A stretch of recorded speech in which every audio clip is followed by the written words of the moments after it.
မင်္ဂလာပါဆရာမ မင်္ဂလာပါဆရာ ဆရာမဒီနေ့ဘွဲရတဲ့ဂုဏ်တယ်နော်ဆရာမနာမည်လေးသိပြရစီဗျ ကျမနာမည်ကမရလို့ခေါ်တယ် ဟုတ်ကဲ့ဆရာမဘယ်ဒေသလာပြီးတော့မှတရားအောင်မြင်ခဲ့ပါသလဲ စကိုင်းတိုင်းအင်းတော်မြို့နယ်လက်စီယာမှာဖြစ်ပါတယ် ဟုတ်ကဲ့အခုချိန်မှာဆရာမရဲ့ပျော်ရွှင်မှုကဘယ်လောက်များဖြစ်နေမလဲဆိုတော့ကျွန်တော်တို့ပြောပြပေးပါဦး အတိုင်းဝတိပြောရှင်ပါတယ်လို့ခန်းကျဲဒီလိုတော့ကြောင်းလဲပြအောင်တက်ခဲ့ရပါတော့ဒါကြောင့်မို့အရင်ကဝမ်းမြောက်ပြောရှင်ပါတယ်လို့ ကျောင်းတက်ခဲ့တဲ့ကာလတစ်လျှောက်လုံးမှာပေါ့နော်ဆရာမဘယ်လိုများစူးစမ်းခဲ့တယ်လဲဆိုတော့လေရှိန်လုပ်ပေးပါဦးဆရာမ ကျောင်းတက်ခဲ့တဲ့ကာလမှာကတူတူစားလုပ်ခဲ့တဲ့အရာမရှိပါတော့ဒီတိုင်းပဲပုံမှန်ပဲသွားလာခဲ့ပါတယ်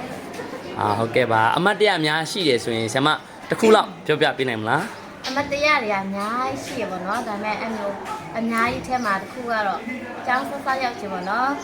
တငယ်ချင်းနဲ့ပေါ့သူကတော့ကျောင်းပြီးအောင်တက်ခဲ့ပေါ့နော်ဒါပေမဲ့သူနဲ့အပြင်ခုထွက်ပြီးတော့အစာရှောင်ရဲ့အတွက်ပုံတော့ရခဲ့တာအမတရားတစ်ခုပေါ့နော် ဒါဆိုရင်ဆရာမဒီကျောင်းပြီးသွားပြီเนาะအခုကျောင်းပြီးသွားရင်နောက်ပိုင်းမှာဆရာမဘာတွေလုပ်ဖို့အစီအစဉ်ရှိလဲဆရာမ ဘာလို့ဖို့စီစဉ်ရှိလဲဆိုတော့အခုတော့ကောင်းလုံးမြေမူတူမှာမူတူလုံနေပေါ့နော်မူတူဆရာမလုံနေပါတယ်ထပ်ပြီးတော့လည်းဒီပညာရက်ကိုပြန်ပြီးတော့ကောင်းဆုံးတခြားဘာရက်တွေလည်းပြင်ပြီးတော့ကလေးတွေအတွက်ပြန်ပြီးတော့တင်ပြီးကြားမှာဖြစ်ပါတယ် ဟုတ်ကဲ့ဒီ